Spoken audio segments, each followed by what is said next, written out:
Welcome to the Motormouth YouTube channel. I'm Zach. I'm Andrea. And welcome to Questions, Coffee, and Cars. We're at 165. How do you get a question in? Follow along on Instagram at Motormouth_Andrea. Every Sunday morning, I put a post out on Instagram asking for questions. Once we gather them, the post is deleted and we start the show. Time now for Questions, Coffee, and Cars. A little housekeeping before we get to your questions. Don't forget we have our Nitto tire contest. We're giving away a pair of Motivo 365 Performance all-weather tires. One set to a Canadian viewer, another set to an American viewer. So click on the link below and fill it out. If it says provinces, but if you go below, you'll actually get to the U.S. states. And where it says postal code, put your zip code, and then you're entered. Just fill. Some people have said it's the Nitto website. Yes, Nitto is hosting the entries. So there you go. And good luck. Who doesn't need a set of free tires? Exactly. That's for sure. All right, I got to do it. Ready? Yes. Your questions from Instagram. Hi, Andrea and Zach. Love the channel. Local Vancouver fan here. My wife quite likes the new Murano and the Atlas Cross Sport. We're looking at a two-row compact to mid-size crossover to replace a 2010 Tucson. Can you please share your thoughts on how these two models compared to their Toyota and Hyundai Kia competitors, which seem to dominate this class? Well, the Murano previously was around for a long, long time. And years ago, it was plagued with issues around its continuously variable transmission. And at the end of its run, because they left it in market for about 10 years, it actually ended up being quite reliable. Now we're into a brand new model, which is a downsize engine. They've gone from a V6 to a Turbo 4. They've gone from a CVT to its 9-speed, right? Yeah, 9-speed automatic. So it isn't the same product in terms of quality. We don't know yet. That's what we're saying. Well, we don't know. And it's like Zach said, it was around for a long time. I mean, you know what? Nissan kind of left that for much too long. Happy to see the new Murano. I think it looks great. Cool. Nissan did such a good job with it. We like the way it handled. Spacious, but not as big. When you say midsize, I'm thinking, because you have a Tucson, the Palisade, or the Telluride Highlander, Grand Highlander, because you're also looking at an Atlas Cross Sport, which is much bigger than the Murano. So you have to decide what you want. The Telluride and the Palisade and the Highlander, not the Grand Highlander, have been in the market for quite some time and have become quite reliable now. Yeah, so the Telluride and the Palisade are in their last year, probably. We don't know officially, but we're putting two and two together here with this powertrain, the 3.8-liter V6, and they'll be switching to probably a Turbo 4. Highlander already has that. Murano has that, and the other one was the Atlas. Yes, it already has a Turbo 4-cylinder. That's the way the market is going. We were out for a walk last night. You know what, Andrea and I after dinner, hand in hand around the neighborhood. Hand in hand. Can't keep my hands off her. We walked past the brand new Atlas Cross Sport, and it's pretty cool looking. Sure looks great. I don't know why, but the car was running with nobody in it, and everything was lit up, you know, that great light bar. I think it looks good. It just hasn't been the most reliable vehicle, but you're going to have the same issue with the Murano because it's brand new. You don't know. I would say that Toyota, if you're strictly looking for reliability, that would be your best bet. But if you've been happy with your Tucson, it's a 2010 and you've had no issues, maybe you would consider the Korean Cousins. I said this in the last questions. If a brand is being good to you and you've been happy with it, why don't you give them another chance? That's it. You got a novel coming up here. I know, it is quite long. Great job with QCC, guys. Entertaining and informative. Thank you. What are your thoughts on the matte colors and how hard is it to maintain?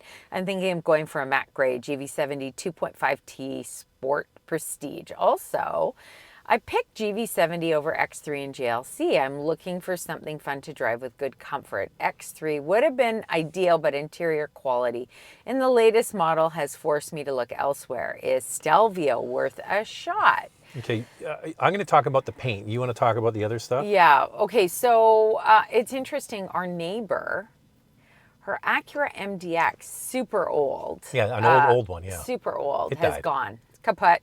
And she was driving a Mercedes-Benz C-Class, which she doesn't like. So she said to her husband, you take the C-Class, I'm getting a new SUV. So she has actually turned to Genesis. And she just can't believe the interior quality. And she also drives a Mercedes-Benz. So An older one, though. Yeah, an older one. But still, Mercedes has always done a nice job with their interior. So I really like the GV70 a lot. I think there's a lot of value. It also handles really well. Like you mentioned here, comfort and performance. Of course, the X3 or the Stelvio would be my favorite in this category, but I'm with you. I just don't like the X3 interior. The Stelvio is a great choice, but some may say it's not as reliable. Kind of frumpy head unit, like the radio is kind of not up to date. Yeah. But that being said, if you could get a screaming good lease on a Stelvio, we have loads of people, whenever we do an Alpha review, write in and say, I've owned an Alpha for like so many years and how many miles, and they're very happy with it. So if that intrigues you, that's something to consider. But there you go. Okay, I'm going to touch on the paint. Yeah. Matte paint sure is a trend that we've seen over the last little while.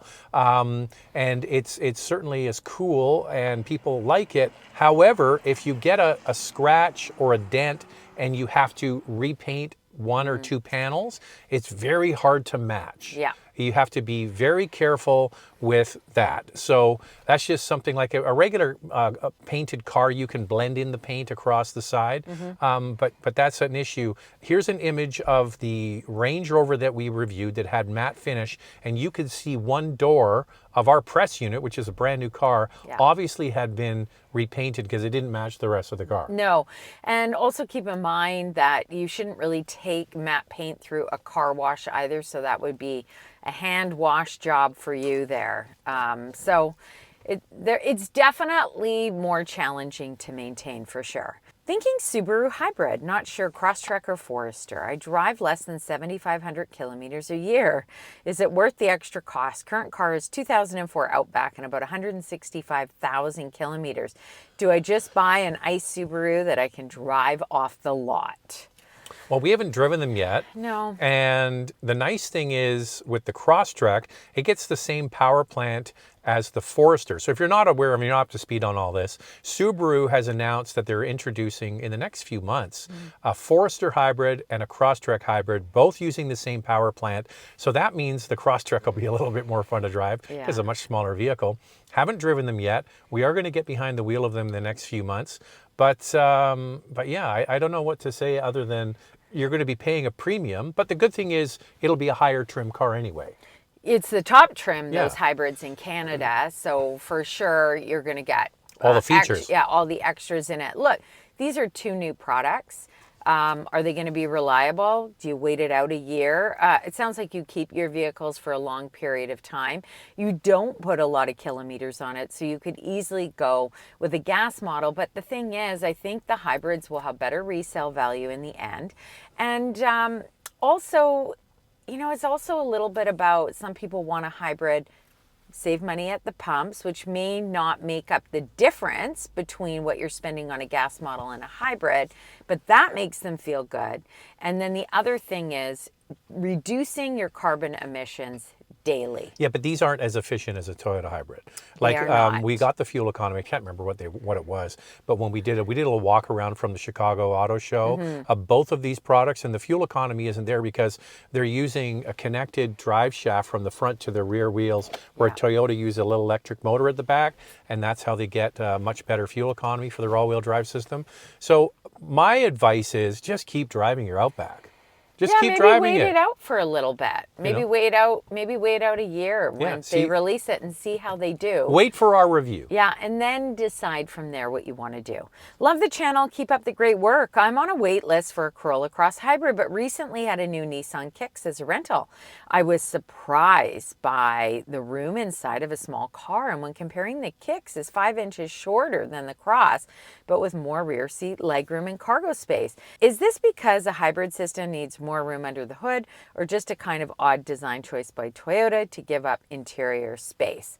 With the Corolla Cross, the battery is hidden under the rear seat, so that definitely will affect space in the second row. And no spare tire either, because that electric motor I just talked about, there's a big cable that goes in through the inside of the car, and that's why they can't fit a spare tire. So you're giving that up over the regular one.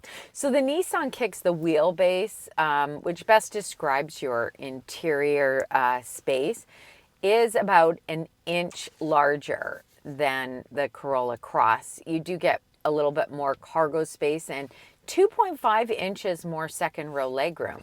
But you have to remember, Nissan made the Kicks bigger because the Qashqai or the Rogue Sport have disappeared. Yeah. So they needed something to fill that gap. And so it's just the way Toyota designed the Corolla Cross.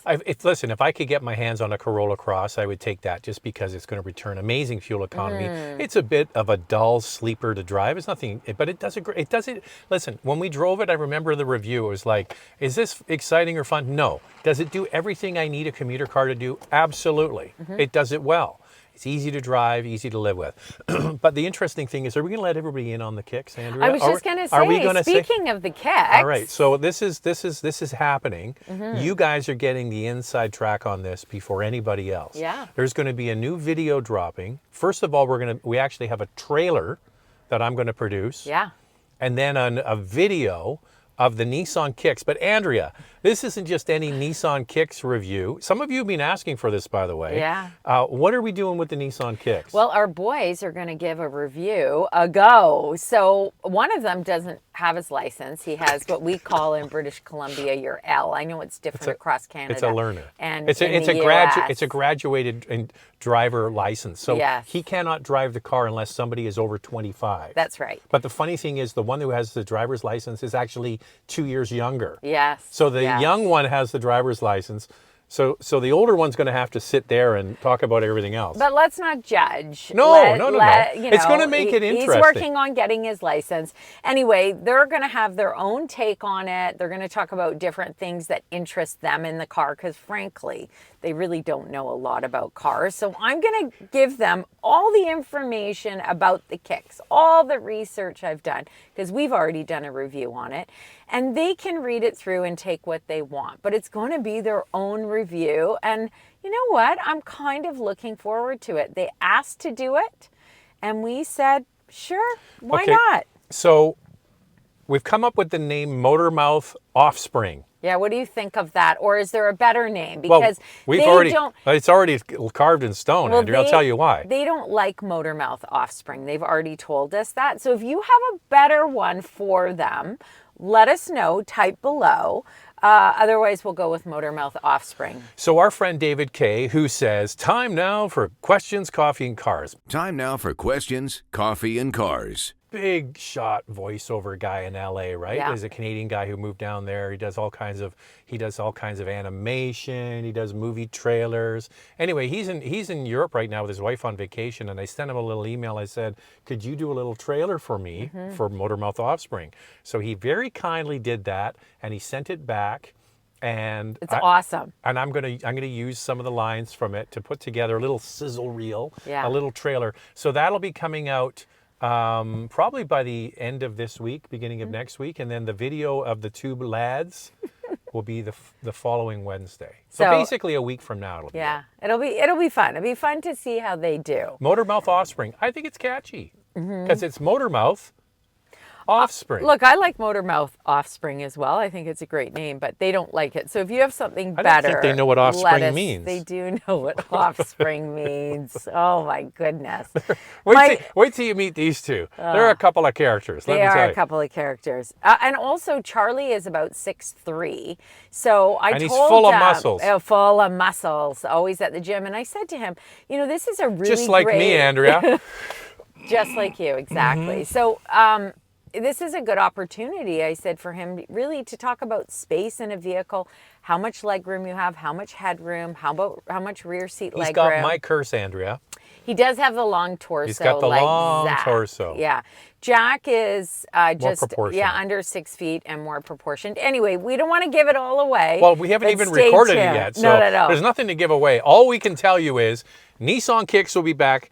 Yeah. The two fools are going to be reviewing it, and it's called Motor Mouth Offspring. So stick around for that. My question is, why is Honda ditching Sirius XM I don't know. on their new models? It seems like a bummer that they're the only ones ditching satellite radio while other competitors offer it as standard. True, very true. I'm shopping between Camry and Accord, and the only reason why I would go for the Camry is because of Sirius XM. I would go for the Accord, but it's the inside feels more luxurious than the Camry, but lacking it. Here's something interesting. Did you do a little thing? I don't get it. I think maybe they have to pay a license.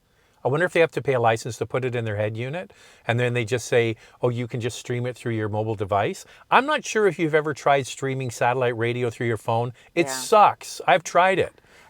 We have satellite radio in all our cars, and I downloaded the app and I tried to play my music. I was working in the yard one day and I thought, oh, I'll just use satellite radio and I'll stream it through my Bluetooth thingy. Didn't work. Okay, well, there are some models that have it. We had the Honda Accord Hybrid, which is what you're talking about, and it didn't have it, but I think we thought it did because we were doing another Honda same day. Do you know who reached out to us? Sirius XM. No, it was like the vice president of Sirius XM. And he's like, does it have it? And he goes, are you sure it has sat radio? Sure? Does it have it? Because if it does, I'll be really happy about it. And then we were like, I don't know. Anyway, we got it wrong. We're not perfect. We're like our kids. We're like the offspring. We don't get it right all the time. Okay, so the 2025 CRV Hybrid Top Trim has it.